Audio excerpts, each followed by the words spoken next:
Assalamualaikum warahmatullahi wabarakatuh.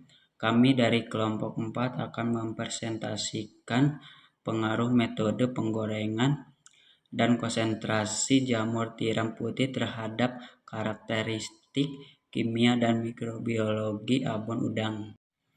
Di sini ada pendahuluan. Metode penggorengan merupakan proses pemanasan produk dengan suhu tinggi dan medium minyak goreng sebagai penghantar panas. Sistem penggorengan bahan pangan ada dua macam, yaitu yang pertama deep frying, di mana bahan yang digoreng terendam seluruhnya dalam minyak. Yang kedua, pan frying, yaitu proses penggorengan yang hanya menggunakan sedikit minyak. Abon ikan merupakan produk kering di mana penggorengan merupakan salah satu tahap yang dilakukan dalam pengolahan. Jamur tiram putih merupakan jenis jamur yang memiliki kandungan nutrisi yang lebih tinggi.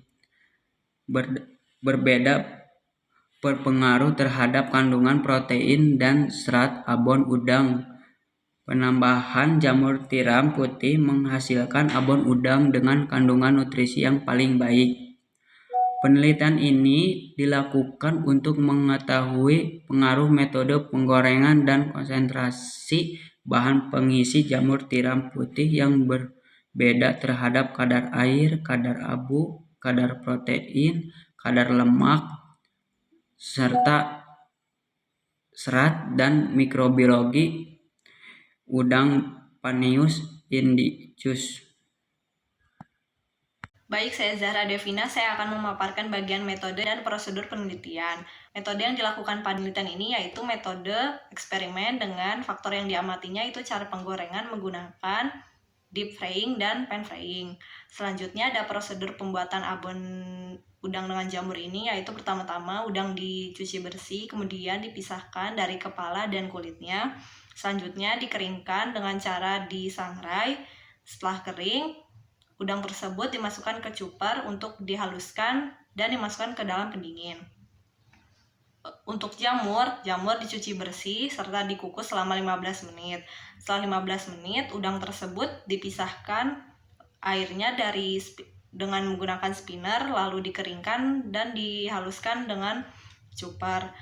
Setelah itu, bumbu udang dan jamur yang sudah disiapkan tadi disatukan dan selanjutnya akan diproses menggunakan dua metode, yaitu proses pan frying dan deep frying. Pada penggorengan pan frying yaitu minyak ditambahkan ke dalam udang, bumbu, dan jamur yang hampir mengering sebanyak 15 ml sehingga tidak menempel pada penggorengan selama 60 menit. Sedangkan pada metode deep frying, bumbu, jamur, dan daging udang yang sudah dihaluskan tadi secara merata dicampur, kemudian dimasak atau digoreng dalam minyak panas sampai abon tersebut berwarna kuning kecoklatan dengan lama waktu penggorengan 15 menit. Selanjutnya untuk pengurangan kadar minyaknya menggunakan alat spinner. Baik, pada hasil pengamatan pertama ini saya akan menjelaskan pada kadar air dan kadar abu pada abon udang. Nah, pada tabel pertama ini terdapat dua metode, yaitu deep fry dan pan fry, dengan konsentrasi jamur tiram yang berbeda. Pada kadar air yang diberikan oleh metode pan fry, kita ketahui bahwa kadar air yang diberikan lebih banyak dibandingkan dengan deep fry. Hal ini dikarenakan bahan abon udang terendam seluruhnya dalam minyak, mengakibatkan air lebih banyak keluar dari bahan. Selanjutnya, pada kadar abu, pada metode pan fry, kadar abu pada abon udang sesuai dengan SNI 01-3707-1995 yang menyatakan bahwa kadar abon maksimal 7%, dan dalam metode tersebut sekitar 4-7%, sedangkan deep fry lebih besar akibat terjebaknya mineral pada abon yang meninggalkan kadar abu pada bahan pangan.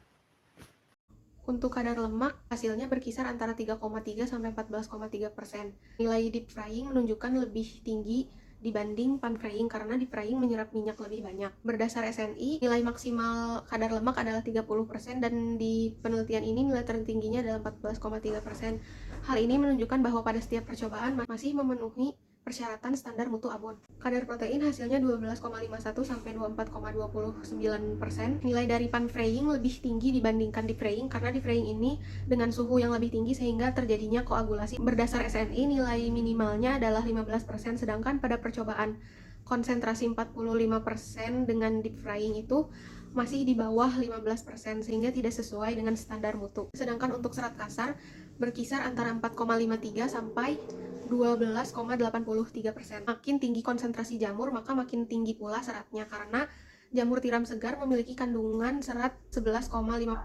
Berdasar SNI, nilai maksimal serat adalah 1,4%. Sedangkan pada penelitian ini nilai tertingginya adalah 10,49%. Pengamatan selanjutnya yakni analisis mikrobiologi. Cemaran mikroba pada makanan dapat terjadi selama pemanenan, penanganan pasca panen, pengolahan, hingga pendistribusian. Berdasarkan hasil analisis mikrobiologi abon udang untuk parameter salmonella pada metode pan-frying dan deep frying menunjukkan negatif. Hal ini sesuai dengan standar mutu SNI pada abon. Dan berdasarkan parameter ALT pada metode pan-frying menunjukkan semakin tinggi konsentrasi jamur tiram, maka jumlah ALT koloni yang dihasilkan semakin tinggi pula. Sementara pada metode deep frying menunjukkan semakin tinggi konsentrasi jamur tiram, maka ALT atau koloni yang dihasilkan semakin sedikit. Hal ini menunjukkan bahwa metode penggorengan dapat menurunkan kadar air dari abon udang, sehingga abon udang memiliki masa simpan atau umur simpan yang cukup panjang, yakni kurang lebih 14 hari, dan jauh lebih lama dibandingkan dengan masa simpan abon udang yang dijual oleh industri kecil menengah, yakni sekitar 3 hari saja. Terakhir, ada kesimpulan, metode penggorengan memberikan pengaruh nyata terhadap kadar abu, protein, dan kadar lemak, sedangkan perbedaan konsentrasi jamur tiram putih berpengaruh nyata pada kadar air dan kadar serat abon udang Paneus indicius. Berikutnya merupakan sumber yang kami ambil mengenai materi penggorengan sebagai bahan presentasi kami hari ini. Begitulah hasil presentasi kami dari kelompok 4. Mohon maaf bila ada kesalahan kata dan penyampaian kata. Wassalamualaikum warahmatullahi wabarakatuh.